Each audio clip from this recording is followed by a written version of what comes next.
తక్కువగా అమ్మితే లంచాలు ఇస్తారా? 2014-19 మధ్య లిక్కర్ బీరు విక్రయాలు, అదే విధంగా 2019-24 మధ్య లిక్కర్ బీరు విక్రయాలు పరిశీలిస్తే మీకు ఈ విషయం చాలా స్పష్టంగా అర్థమవుతుంది. చంద్రబాబు గారి గత హయాంలో అయినా ఇప్పుడైనా లిక్కర్ సేల్స్ గణనీయంగా పెరిగాయి. మద్యాన్ని నియంత్రించాలన్న లక్ష్యంతో పనిచేయడం వలన జగన్ గారి హయాంలో లిక్కర్ సేల్స్ తగ్గాయి. మరి ఎవరికి లంచాలు ఇస్తున్నట్టు? మద్యం విక్రయాల్ని ప్రైవేటు వ్యక్తులకు అప్పగిస్తే లంచాలు ఇస్తారా, లేక ప్రభుత్వం ద్వారా మాత్రమే అమ్మితే లంచాలు ఇస్తారా? జగన్ గారి ప్రభుత్వ హయాంలో లిక్కర్ ను ప్రభుత్వమే విక్రయించింది. కానీ ఇప్పుడు చంద్రబాబు గారు ఏం చేశారు? మొత్తం ప్రైవేటు వాళ్ళ చేతుల్లో పెట్టారు. ఈ ప్రైవేటు వాళ్ళకి అప్పగించడంలో ఎలాంటి వ్యవహారాలు జరిగాయో జరుగుతున్నాయో రాష్ట్ర ప్రజానీకం అంతా చూస్తూనే ఉంది. మరి ఎవరి హయాంలో ఎవరి పాలసీల వల్ల లంచాలకు ఆస్కారం ఉందో ప్రజలే ఆలోచించాలి. అలాగే లిక్కర్ అమ్మే సమయాలను కుదిస్తే లంచాలు ఇస్తారా?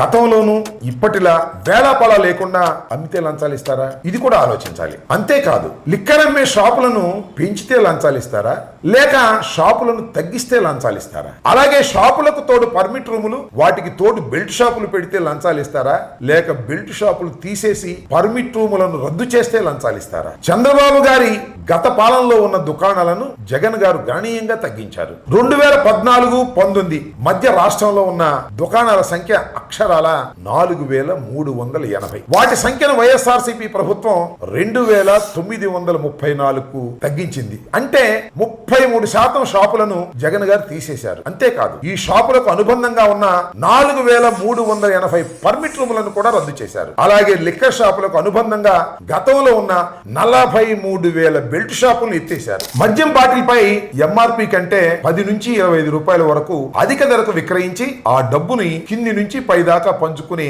వ్యవస్థీకృతంగా సాగిపోయిన మాఫియాను కూడా జగన్ గారు అడ్డుకున్నారు. రాష్ట్రంలో మద్యం తయారు చేస్తున్న డిస్టిలరీలు 20 ఉంటే అందులో వైఎస్ఆర్సీపీ ప్రభుత్వం వచ్చాక ఒక్క డిస్టిలరీ కూడా అనుమతి ఇవ్వలేదు. 14 డిస్టిలరీలకు చంద్రబాబు వివిధ కాలాల్లో ముఖ్యమంత్రిగా ఉన్నప్పుడు అనుమతి ఇచ్చినవే. అంతేకాదు